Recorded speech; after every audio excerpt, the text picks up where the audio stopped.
can't imagine a more intuitive prompt to leap right into things than ceremonial calm before our reader today, who in many ways inspires considerations of ceremony, ritual, convention, and its many transformations.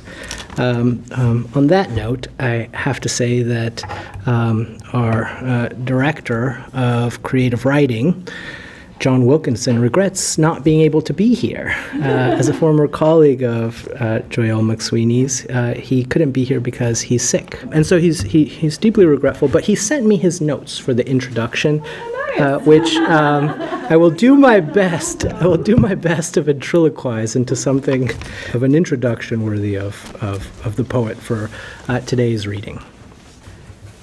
It's conventional to talk of pleasure in introducing a great writer, but I am truly honored and delighted to introduce Joyelle McSweeney as the first poet to visit us in person for more than 2 years. It could not be more apt that it should be Joyelle who reopens our collective engagement with poetry. There are very few poets at any time whose work inaugurates and obliges a way of thinking, more a way of being, inventively at odds with current poetic forms, at once making them look anachronistic, both timely and untimely at the same instant. Such work, in its casting forward, must also simultaneously, as Eliot proposed, reconfigure the lineage of the past and galvanize a quiescent tradition. Joyelle McSweeney is that rare poet whose work achieves this. You will hear her talk tomorrow about, or rather through, her conception of the necropastoral, which is no abstract theory but has informed her startling and compelling readings of Wilfred Owen and John Keats, to cite only 2 poets in the English tradition. For Joyelle's talk ranges across literatures of the world in an exhilaratingly wide way. Don't miss the talk. I was really animated to see a whole engine of it driven by Colosso on Tiepolo. At once, I imagine some of you will think, Wilfred Owens? Keats? What could be more uncool?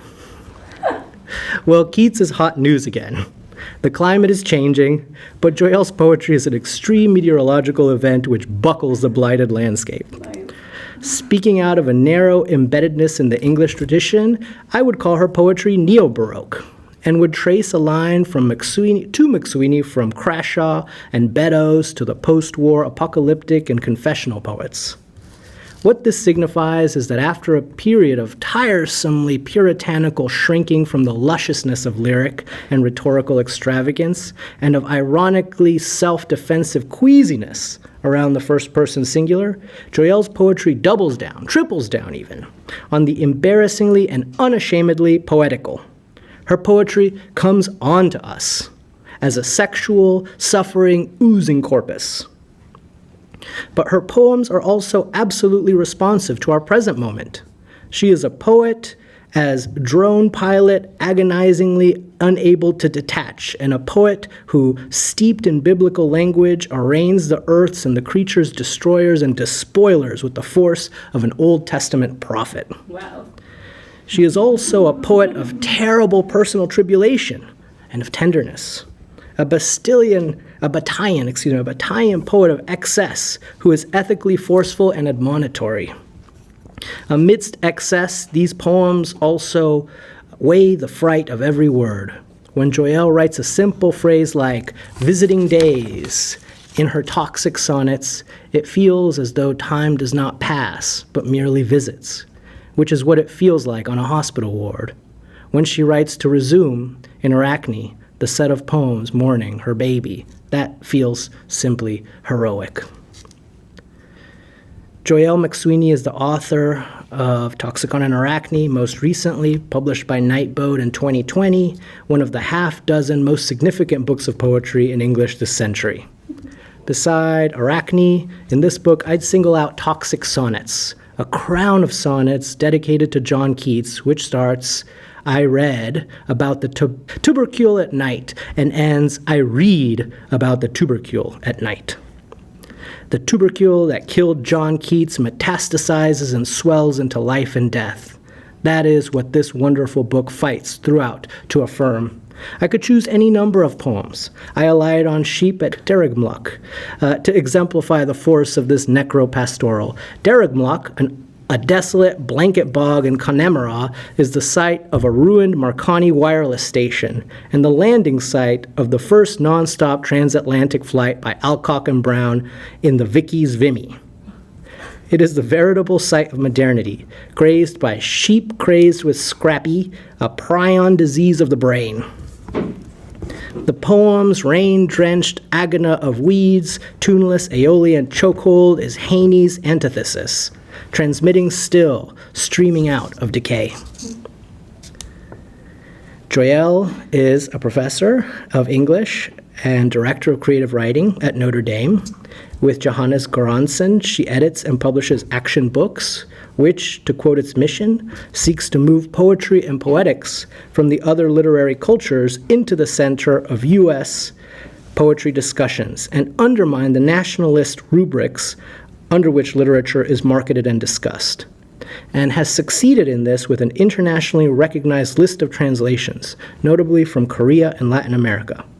Please welcome Joyelle McSweeney to restore poetic life to us.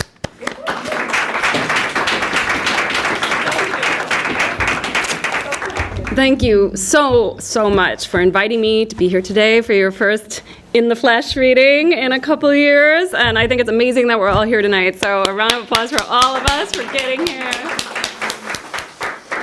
And I want to thank Starsha so much for making this event happen. She rolled with all the punches to get me here, including when Omicron canceled the first reading. She's rolled with finding a substitute MC tonight, and it's just been a gift to have her time and expertise to put this reading together. And hello, folks staffing the reading tonight. And I also it's an honor to be here, to be part of this extraordinary constellation of poets which includes everybody here, I'm guessing, and certainly all this faculty who invited me here. And I'm just delighted to crash into this party and to crash this party. So thank you for having me here. My reading tonight is going to have three parts. Toxicon, Arachne, and then some new work from a work in progress called The Death Styles. So I'm going to begin with Toxicon, and I'm going to read a poem called Vagus Nerve.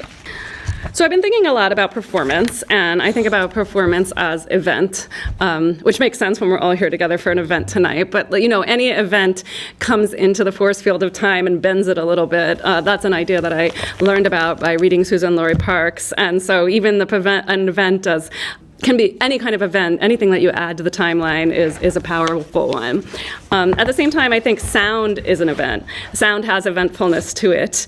We know that sound has frequency, so we know on that level it has event. We know it travels at certain speeds. We know it hits different ears differently. I wear hearing aids, so it hits my ears differently. And also each word or phrase is packed with eventfulness, with epigenetic histories and etymologies that might be occulted or might be laced with imperial history or might have a different kind of meaning when they're placed in exchanges in other contexts. So to read any poem out loud is also to intersect with all those histories, right, and animate them, maybe send them going in a new direction. And one thing I like about performing is you kind of set all the stuff in motion, it hits all these brains and eardrums and sternums, and it goes someplace else.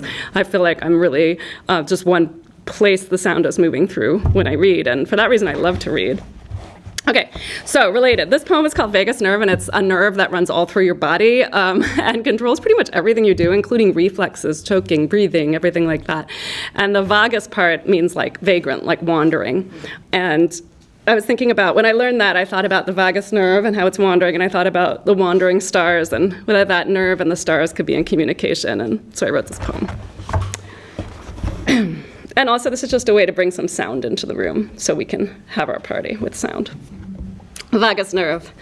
Like a star who snuffs out its own path, like a tsar who wears a many-beamed trinket on his chest, like a target for a taser or a laser-guided stent, quasering throb that knocks the breast of the ocean-going vessel, fist-size wren or cardiac event, vein choked with the plush that coats the stag's ratch, stoked gland or glitch, pumping out error in the constellation Lyra, the second most glamorous star, the second to be daguerreotyped, and assassinated, stepping out of his car, galactic half-life, neural leap, no wider than a single bacterium, weak air's hairline, who chokes up at the opera, eyes glued to his lorgnette, ting-ting, the operating theater where the gods all cluster at the Trompe-l'oeil dome, and suppose an even more monstrous eye looks back.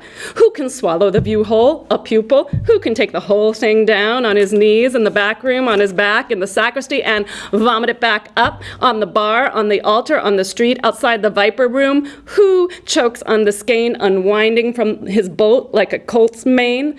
Extravagance. Consciousness, prize sheep that can bleat through its cutthroat pleat, that can spread like blood on the waves and fetch a price that makes the wind rise and hurl fleets at the future. Nerves pinch at the side and hold the garment up in rictus grin and say, alive, whatever costs too much is the price. Like a dog returns to its vomit to appraise it once again and cart it off for a price, well, the neck of that doggy star can bend. So now sound is in the room, and now I read you some sonnets. So it was amazing to have John and Edgar mention these sonnets this way. It was very overwhelming to write these sonnets. What happened was I was thinking about the lyric, like we all do, and thinking about, well, what is the lyric, like we all ask ourselves now and again. And I asked myself, what is the lyric? And I said, well, among other things you can say about the lyric that is usually brief and it is usually intense. So I started thinking about it, and it was like, well, even more than brief, with the lyric, or especially like a sonnet, like a short lyric, you can see all of it and you know where it's ending. You're almost ready for it to end even when you begin. Thought about that way.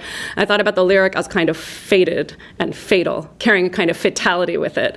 You kind of race yourself to the end of the sonnet. So thinking about it that way, something intense and fatal and maybe toxic in its intensity, I started thinking about the lyric itself as having those qualities. And then I looked up the etymology of the word toxic, and I found that it meant an arrow, and specifically like a poisoned arrow, an arrow that's been dipped in poison. So after I had all those ideas swirling in my head, then I really started thinking about the lyric as a poisoned arrow, and I started editing all my poems to have that kind of flight and that kind of swiftness. And I asked myself, how does it lift, how does it ride, and how does it fall? It became the principle for writing this book, Toxicon.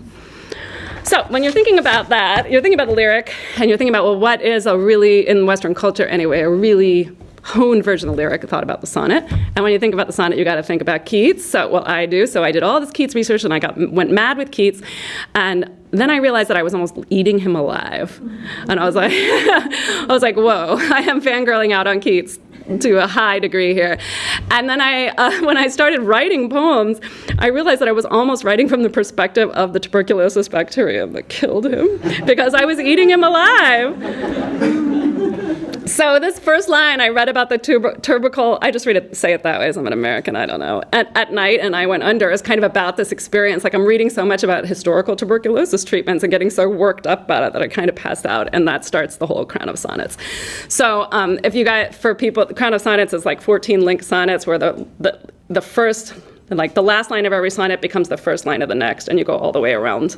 And another thing I like about it is I could kind of race myself to the bottom, and then, like in the old school Super Mario Brothers, kind of leap to the next one. I felt like I was like racing myself through these poems.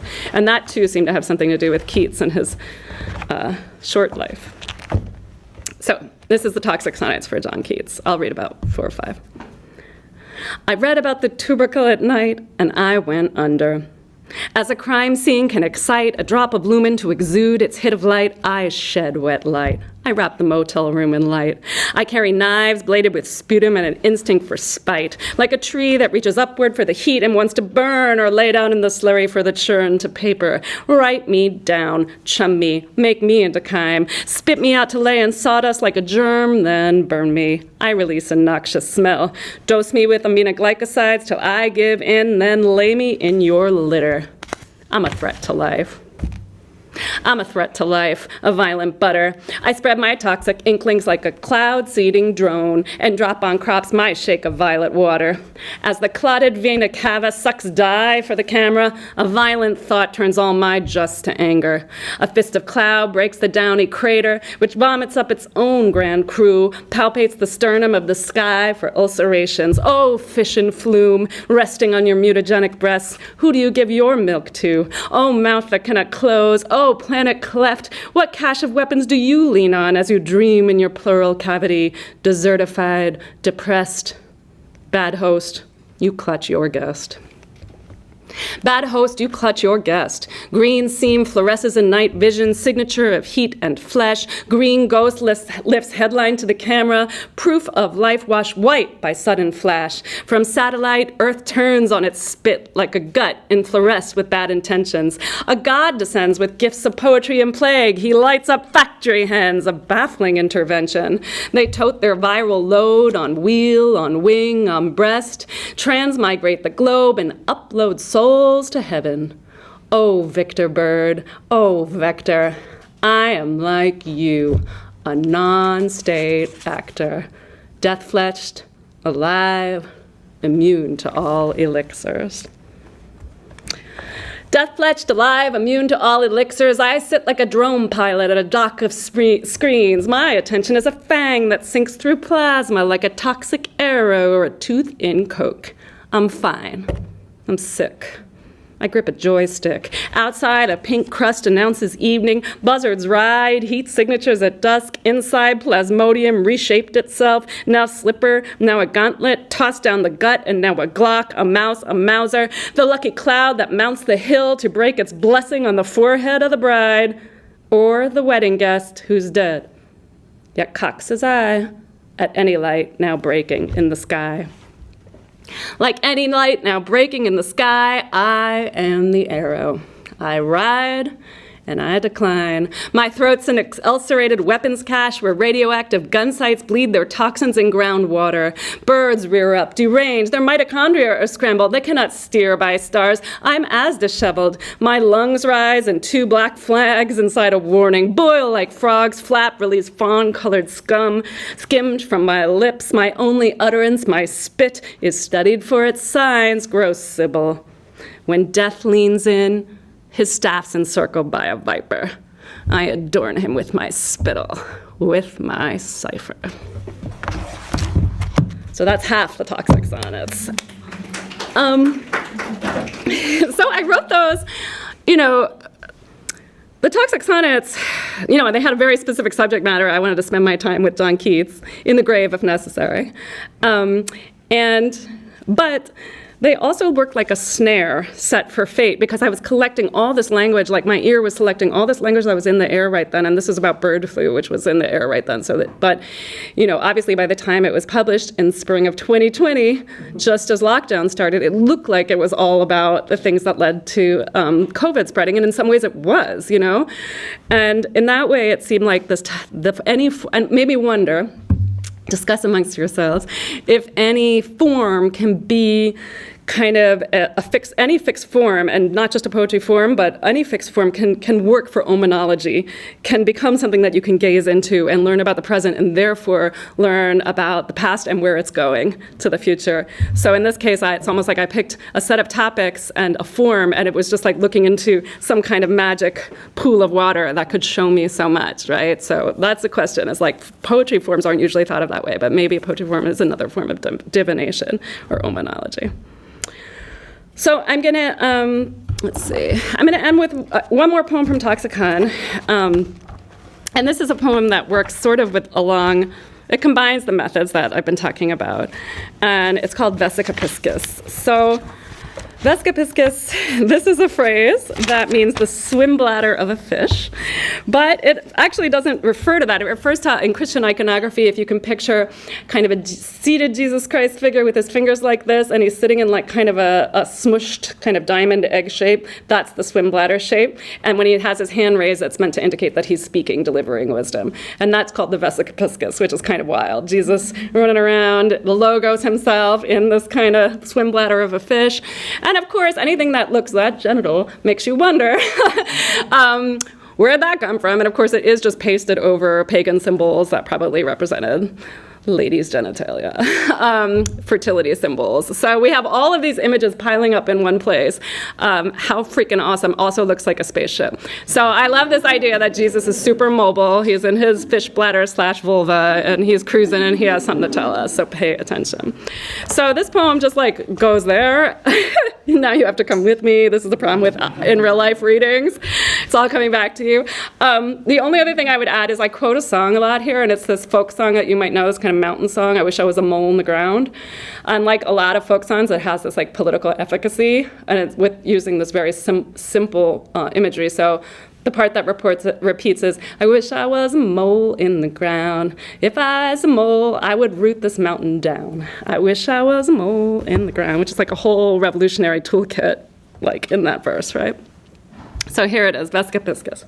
Under the minarets and worm casings with a star-shaped proboscis and my eyes wormed shut, feeling my way towards a radiant Byzantium, wish I were, with one foothold on the first rung of the helix, with one nodding beatitude and one nodding felicitude, with follicule of felicitude and pedunculus of beatitude phallically knocking against my brow idiotically, with one pseudo-floral detonator, with one episode of foxing, water going predacious across the field of the page, with one footfall loud enough to nestle in the fox's ear, delicious pest, delicious pestilence, delicious omen that waves its flag over the town, with one penstroke tapering the shape of a flight feather, with one heat signature riding it down. I wish I was a hole in the ground, a crossed out character, a negative caret, the weight of nothing, something to weigh nothing against. I wish I was a cosmic remainder, comic book rendering, fast on my spit, stutter of fat in the coals that makes the equation wobble and the calculator sputter forever, low like a likelihood, but without the stench of the probable, that mammalian stench of lifelong learning towards an outcome, an odor that can't be named or grasped.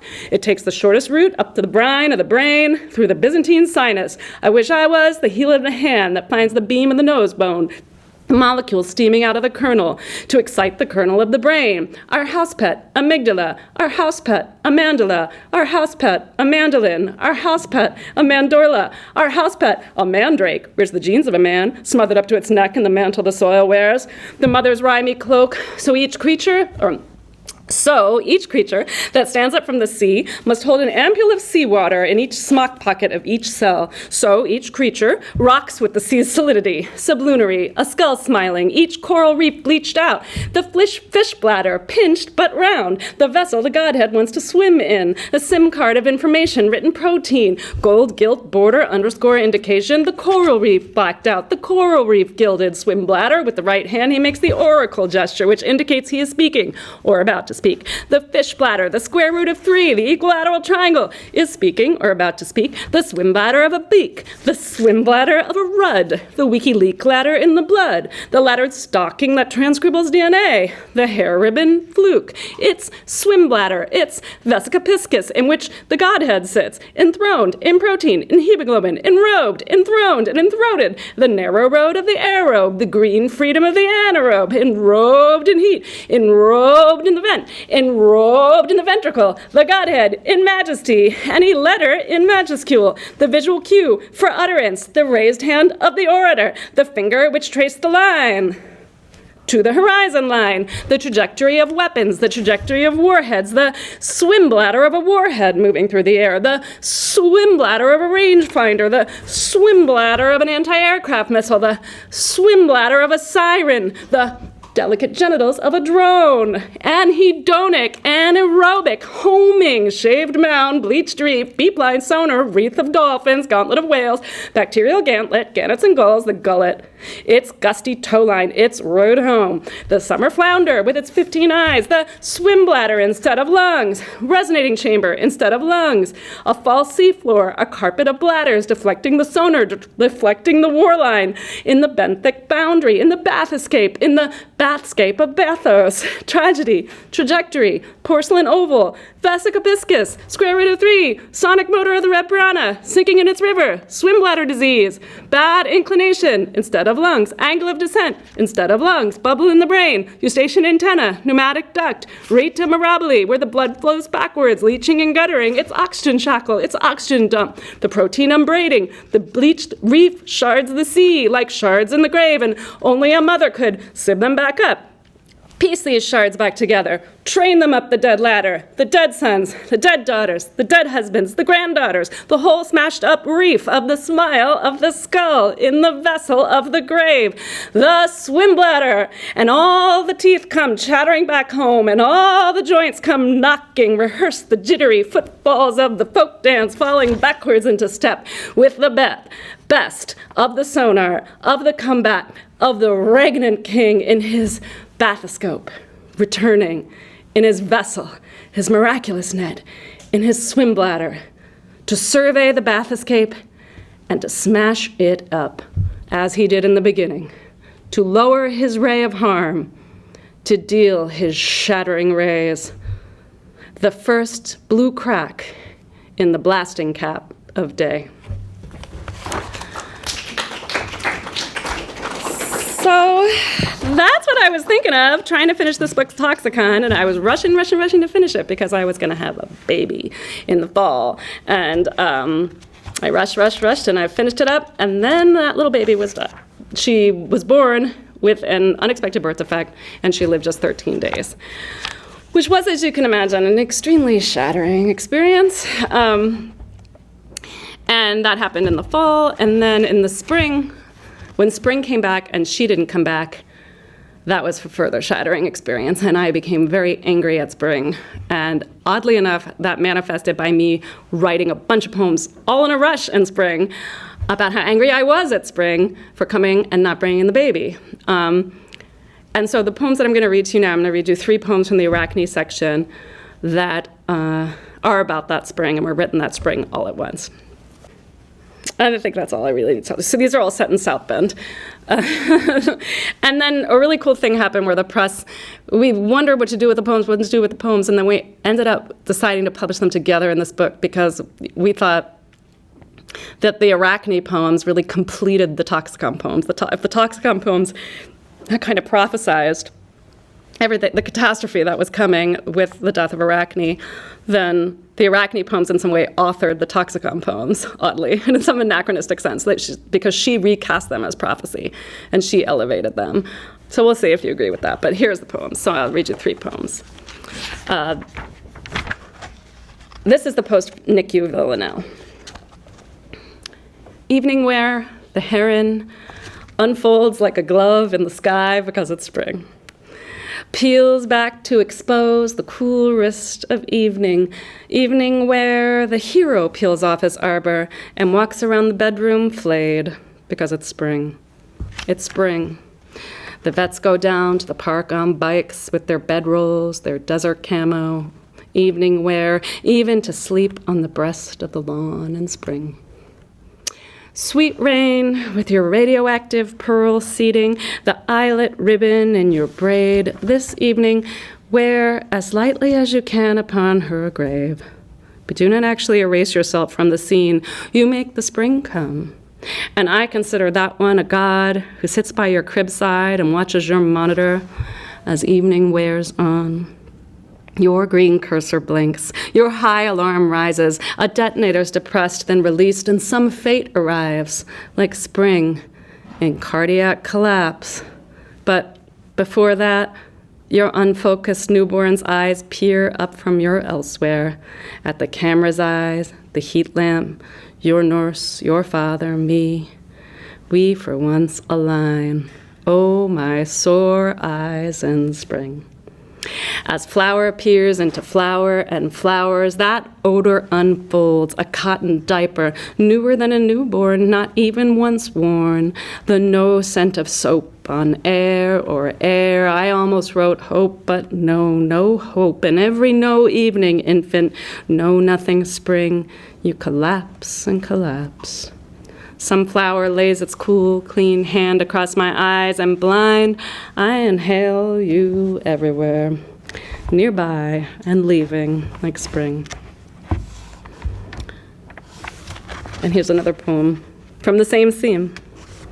It's called Simon the Good. So one really embarrassing thing about traumatic grief is sometimes you get these earworms, like some part of your brain is just lit up. And I had a lot of earworms in the initial stages of this trauma that were not bitten, but stuck around. And one is music, a lot of music by Duran Duran. And that line in Rio where it says, I might find her if I'm looking like I can, that went around with me and made me almost insane. So this poem was an attempt to, in some ways, exercise Simon the Good, Simon the Boom. It's called Simon the Good. I'm the matron king of hell. In yoga pants and a disused bra for a laurel, I shatter the scene inside your simmering ear. Like a ransom scene filmed through a shattered transom, I smear in my glamour. I make as if to justify the ways of God to man. That's my ticket in. That's why God lets me speak here, Christostomed on his couch, even though I'm derived from hell, hellish, Hellenish, Hellenic. I'm the hangman in this version, pegged up in mine pegged jeans by mine ankles, and in version, mine manacles are monocles. I spit out the key and squinty through the keyhole, back at this unquittable world. In my raiment of gummy sunglasses and crow's wings for epaulets, I delicately squawk from the edges of things, balance unsteadily on the bust of the goddess, squawk, Aeschylus, Euphorion, Aeschylus, Euphorion. But I'm going to tell you something so bad that when you hear it, you're going to know it's true. Like all the worst stories, it comes from the heart, and it goes there too. Back here in St. Joseph County, a struck duck flies crown first at the asphalt and is stuck there with its brains for adhesive, like someone licked the pavement and sealed it, a post-to-let. With its cartoon feet in the air and its Jeff Koon wings, that's roadkill for you, realer than real. And the cars mill by with their wheels in reverse, heavy as chariots in a dealership commercial, and I am walking my dog by the river. A matron from hell. Look on me and despise. I am like the river, thick as a beer with a sudsy crown. There, polyethylene bags drape the bank like herons, and a plastic jug rides a current with something like the determination that creases mine own brow as I attempt to burn my lunch off. The determination of garbage riding towards its drain. Hey, Nani, it's spring, and everything wears a crown as it rides its thick doom to its no place. Gently brushed by pollen, by the wings of Hymenoptera, like a helicoptera performing its opera all above Indiana, bearing the babes away from their births to the births in the NICU, in Indy, unapple us. Unapple us, moron God. You've turned me deophobic. The greasy tracks you leave all over the internet, the slicey DNA and the scramblechondria, the torn genes, panicked like space invaders in an arcane video game. Oh, spittle pink blossom that the tree don't need no more. Shook down to slick the pavement like a pay slip. You disused killer app. Each thought strikes my brain like the spirals in ham. Pink, pink for Easter, sliced by something machinic. Each thought zeroes in, flies hapless and demented, festooned like a lawn dart. It finds its bit of eye, spills its champagne, split of pain. Then we come to our senses, suddenly alone, in the end zone. So the last thing I'll read from Arachne is the last poem in the book, and this also has an earworm. And this earworm is from Big Star. If you know this band, famously was going to make it big and then never made it big. Lots to say about Big Star. And they have this song called "Stroke It, Noel," and it's kind of an obad, and the singer says, "Morning wants us to eidolon," but I thought he was singing "Morning wants an eidolon," and an eidolon is like the trace of a ghost. So obviously it's a Greek word that nobody uses, but it's fun to use. So morning wants an eidolon. My poor ears thought it heard. And I was perked up. That's a word poets love, because no one else wants it. You can get it cheap. Eidolon, little light that leaks when a ghost leaves. The bruisey weeds in the garden, ungooglable and eyeless, closed around their seedy code, nearby and remote as the edge of the galaxy, the Milky Way naturally. They bend their necks under all that milk. Like we bent over you in your bassinet when death arrived with his post-to-let. Morning wants an eidolon. News we couldn't refuse. We had to accept. So stroke it, Noel. Make it appear like static in the seance, ghost or house cat brushing by, the same spark that keeps the cursor lit and the neonate alive. My therapist says I need to divorce you from our crummy past together and set you to bob on the bow of the future and go walking towards you again, like John Clare, always in sight and never at the hospital. But a line of dying baobab trees with their heels up in the green cheese of the moon say to each other, let's leave Earth again. I want an eidolon, so stroke it, Noel. At night, your sister walks through walls like it isn't hard, and it wasn't hard to turn and gaze on your original face. Morning once. I only scream when they turn that ventilator off. Though you survive for 8 minutes, the time it takes a sunbeam to arrive. 8 minutes idiocy till we know the sun has ceased, enduring that beneficent sans surcease. Morning once an eidolon, like the song doesn't say. So stroke it, Noel, which isn't your name. I'll say something so bad, you'll know I mean it. The day you were born was the worst day of my life. Don't hold it against me, babe, but I mean it, and that I'm so mean. I wake to canary-colored scaffolds, the contractor up in the eaves. It will cost $15,000, and the rest of the summer, I think of Shylock shouting at his window, refusing to accept the plot's final cinch. Shylock, sulking in his loom in pre-Raphaelite attire, studying the shitty city of Shalott backwards in a mirror, where everybody hates him for his beautiful hair running down to the river, wherein he may conveniently strangle or drown. Shylock, I love you and hate Belmont. Shylock, morning once an eidolon, and it wants us to be happy, and it doesn't mind our sinful artistry one bit. I summon all mine vanity, virility, and fertility, and I crash my plane into the abandoned nursery and break my brainstorm down. I mean my brainstem, starved of oxygen, eating itself, emitting its bleat like a nameless weed on the edge of the galaxy, fringing the galaxy's cunt. In that wrecked room, cool nursery, the pop song plays in eternity on the toy turntable, and a curtain lifts implausibly as the vinyl record spins. It feels the morning sun on its original face.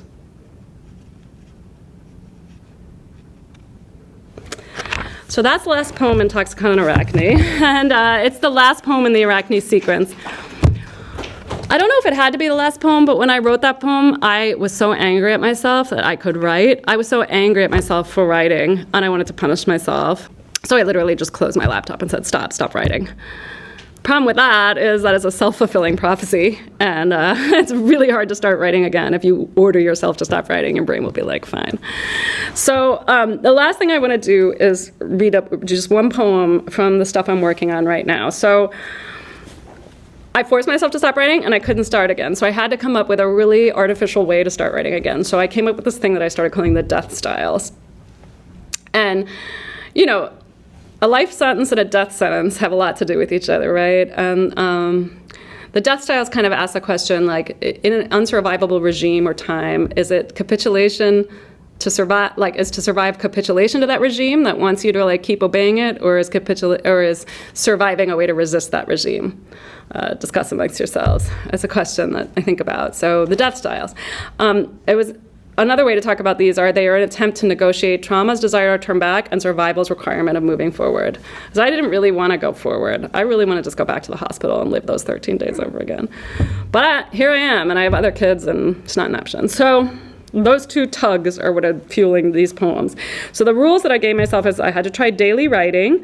I had to accept any inspiration that came along, even if it was humiliating. And I couldn't stop until I totally exhausted that inspiration. So I'm going to read, I'm trying to solve. I kind of feel like I should okay, I'll read this poem. So this poem is just one poem. You can do it. This is Death Styles. It's dedicated to Diana Vreeland, who was the famous editor of Harper's Bazaar. And she was like, just from the outrageous period of fashion magazines, and she had this column called Why Don't You? And it was addressed to the like middle class reader, and it was like, why don't you do this thing that's ultra glamorous? You can do it, honey. That was kind of the tone, but what she proposed was often like just completely ludicrous. So this starts with two Why Don't Yous from Diana Vreeland. This is a direct quote. The first one is, why don't you rinse your blonde child's hair in dead champagne to keep it gold, as they do in France? Needless to say, I have carried that phrase when I had a dead child. Sorry to bring this up again. This would come back in my head. Why don't you rinse your blonde child's hair in dead champagne to keep it gold, like they do in France? As they do in France. And then another one, why don't you have every room done up in every color green? This will take months, years to collect. You have to read it in that fashion editor voice. This will take months, years to collect, but it will be delightful. A mélange of plants, green glass, green porcelains, and furniture covered in sad greens, gay greens, clear faded and poison greens. That ends in a question mark because it starts with why don't you and then just like goes bonkers. Like I just in love with her, these specifically these why don't yous. There's one about what to wear to meet Hitler. Like there's all kinds of crazy stuff. It's about one of the Mitford sisters. Something like, why don't you wear thick white knee socks to have tea with Hitler as Amity Mittler did? And people were like, no, Diana. Just like, why don't you? So here we go. There's an answer to that one. It's not a rhetorical question. Okay, here we go. This is it. This is my final poem, and this is a death style. And tomorrow I'm going to talk more about the death styles and why. Just like why. Why don't you stand before the door? Black bows on your wrists, in one of two identical pairs of shoes. This one for rubber soles for wet days. Any cobbler can do this. Why don't you? Palm frond, bread mold, emerald, sea bladder, filing cabinet, verdigris, eau de Nil. This morning, I stood before the door. I studied it like a riddle, and the riddle was, when did I forget how to open doors? I carry a ring of keys like Bluebeard's bride, beer bottle, green gauge, key lime. It is always tugging down my pockets, except when I wear a denim jacket with little rivets that sing like birds in the eye. The keys are looking smaller than they did before. Another riddle, each one intricate and baffling. I look closer, and one bears the profile of the Royal Pavilion in Brighton, even smaller than it did before. When I used to go there, in the 90s, I wore a half slip for a skirt and my hair in artful knots. As memory hooks onto memory, the cortex darts with pins and knots. The doorknob is replaced with a sky knob, something like a handle on a tankard, but how do you turn a key in a mug, and how do you turn the key in the sky? And of course, I eventually shove with my shoulder and tumble in the house to do my chores. How can you? Why don't you? In order to better concentrate, I decide to buy milk later in the day to clear time to write, and now all I think about is milk, milk, milk. I crawl all over the house looking for dirty bottles, rubber nipples, and plastic collars. Like Nebuchadnezzar, I set them in the sink to further rot. Mid-morning sun ticks across the Royal Pavilion at Brighton. A pier gently rots into the sea and throws off a gas which heats the sky. When I was there, nothing but a half slip between me and the pier, and contrariwise, my blackest, heaviest shoes. A pigeon rotted rudely, exposing its chest. A fish rots from the head, and a bird from the chest, quoth the pigeon, who wert dead. What were being diagrammed there, above the pier? The vampire's house rose skinny as himself and his bride. Oh, this is Nick Cave. Picture Nick Cave. The vampire's house rose skinny as himself and his bride, shouldering twin sons, one of whom would later fall to his death, from millstone to millstone where the sea grinds the cliff. Then they flew off to L.A. Why don't you move to L.A., traipse along a catwalk above a sign that tells you where you are, wash your face in it? Why don't you wash your dead child's face in champagne? I did wash her face in blonde No More Tears baby shampoo to release the residue of tape when it was already too late. I had already learned the scent of her, a shock of alcohol that shook the brain. Like priests and goblins shake the pews with censers, scrabbling up the aisle towards the altar, there to deposit our eyes. But will we ever arrive? Every 30 days, I receive a text from Apple urging me to delete the images that eat my memory up. Delete them or I will, says the Apple. I won't. I have my own pursuits. I have my own evil roots. I learned them from reading a burning book in a burning library when the baby was arrived and Jay sang, "The factory is closed. Let's go to Venice. Down the left ventricle. I'll dress you in white denim and a darted placket and rivets to sing." I made that last part up. Je voudrais aller à Venise, and I would like to sing it now. I'm singing it now. From the lip of the throat-decaying pier, you can hear it wing into the air, baby's breath on every sanitized hand. Look, angel, pass over or don't. I don't care. I'll just stand here on the threshold. Feel the wind you bear in your rat wings. Rinse my hair. I can't find the door. I can't open it. I can't remember how doors work. Blow the house down. Eat the door. Green buckle, green udder, green that freckles the gravestone, eats the carbon dioxide with green teeth, chlorophyll, endorphin, ebony green, as weeds in the gutter wave from the second floor. Why? Why don't you claim every green as yours? So, thank you.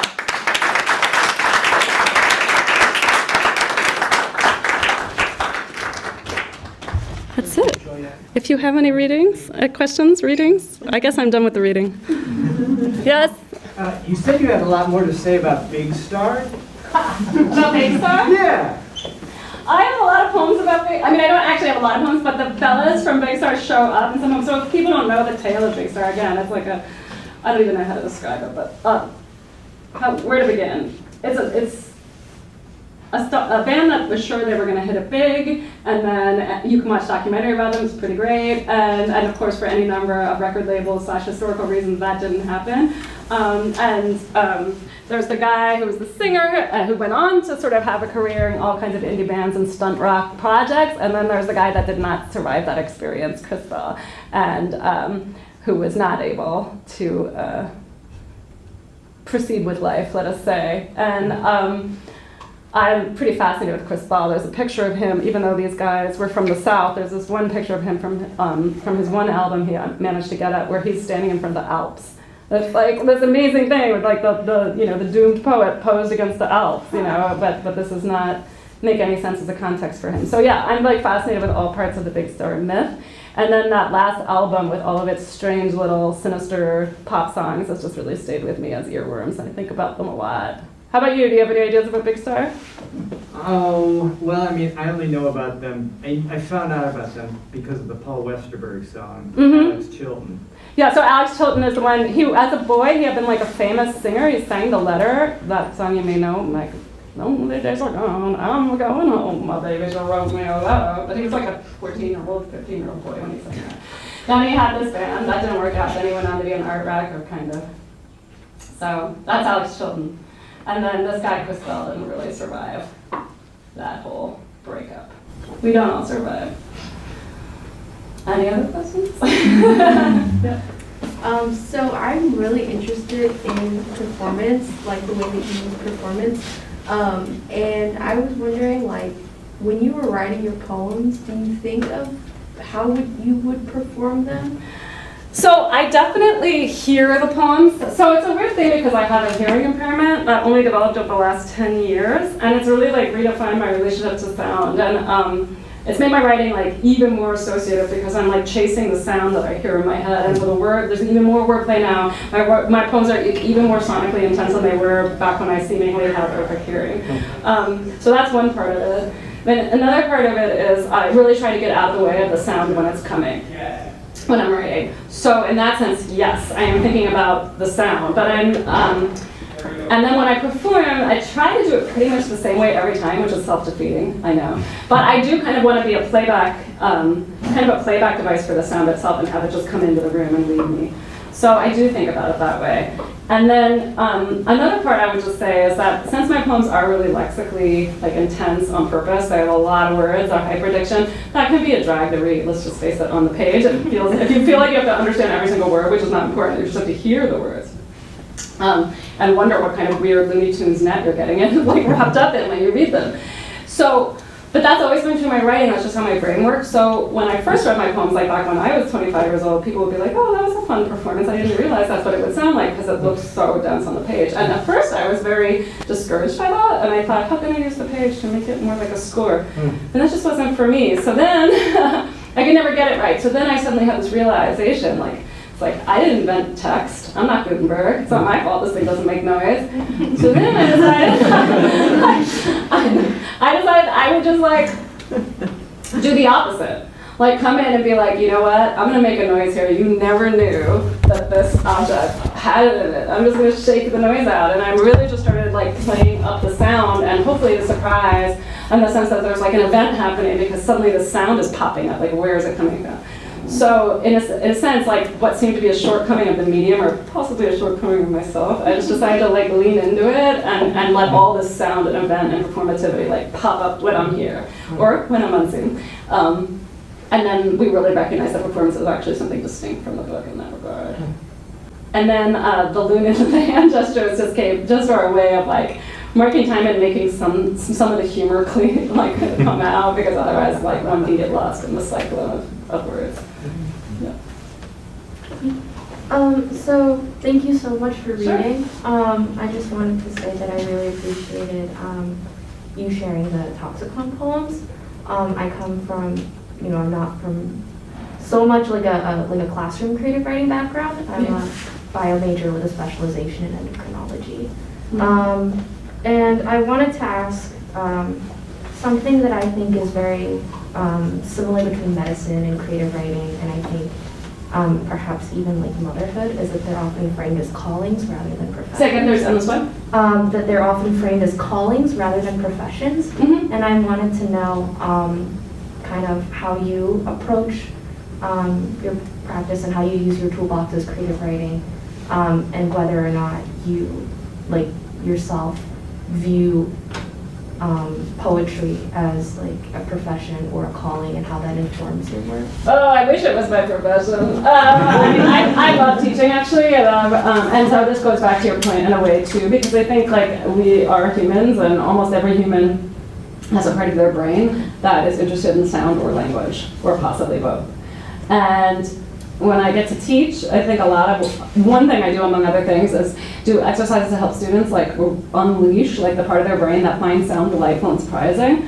And so people who might not think they have any special calling for affinity for poetry, in fact there's a part of the brain that's ready to do that. That has some songs squared away, some language, some jokes, like punchlines, like has a like all that kind of thing that is like the sound print that your brain, all the communities, like everything your brain is carrying around as sound, like how can we activate that and bring it into our poems? Once you do that, you're ready to write sonnets, do translation, like, once you can own your own kind of sense of language and sound. So that speaks to one part of it, is like, I do think that like anyone can like find pleasure in writing poetry, even though almost everyone thinks that is not the case. And I guess I have two different thoughts about the vocation. I mean, obviously in Latin, the vocation is the vocare, it's like you're called to it. And since my relationship to poetry is so sonic, I like this idea that sound is calling to me and wants to kind of move through me as a sight. So I think that there's something in the vocation, in the idea of vocation, that's actually super special. So I think I'm drawn to it. But like everybody else, I'd love to make some money doing it. I don't think anybody really does. I mean, even Amanda Gorman, who must be making some money, also does the cosmetics and the high-end clothing and stuff. So there's this, there's lots of ways of being in the world as a poet. That seems pretty great. I find that you have such a distinctive and, I want to say, unique style and voice to your poetry, and how did you allow yourself like that freedom to follow your own voice and style? Because I find that that's difficult to do. That it's almost as a fear, perhaps. Yeah. So how can you find that freedom in yourself to let that through? I mean, that is the work of really becoming an artist, I guess, is to kind of undo all the things telling you not to do it. And there's plenty. There's plenty of that. I wish I had the magic answer, but one thing that I can say is like be guided by your delight, even when you have something super heavy to write about. Like it doesn't get much heavier than their child unexpectedly dying, but I still take some delight in the poems and also in reading them back, because I feel like in a way it's like a way to spend a little bit of time with her again. So I would say like be guided by your delight, and to go back, and anything that brings you any delight or surprises you at all about language you can use for poetry. And I feel like if you let yourself be guided by what feels spongy and delightful and interesting and strange and beautiful to you in poetry, you go into it and go after it, there's something that's indestructible there. So, but you're right, you are 100% right. Like there's pretty much everything in the world telling us not to write poetry. But if you can clear a little space and be guided by your own, like sometimes I just phrase this by saying geek out or whatever way one wants to put it, but if you can be guided by what delights you and intrigues you, and try to give yourself a little space where you're not editing before you write, you'll go a little bit of the way. But I do think it takes training, like you have to kind of train your brain to let yourself play and take delight, you know? And lots of things can be delightful. I mean, my stuff is particularly ludicrous. but there's delightful in finding, you know, slant rhymes and full rhymes. There's delight in, like, nailing a form. Like, there's all kinds of delight in it, and I think there has to be a little of that in poetry. Let's thank Joyelle for bringing us to the critical intersection of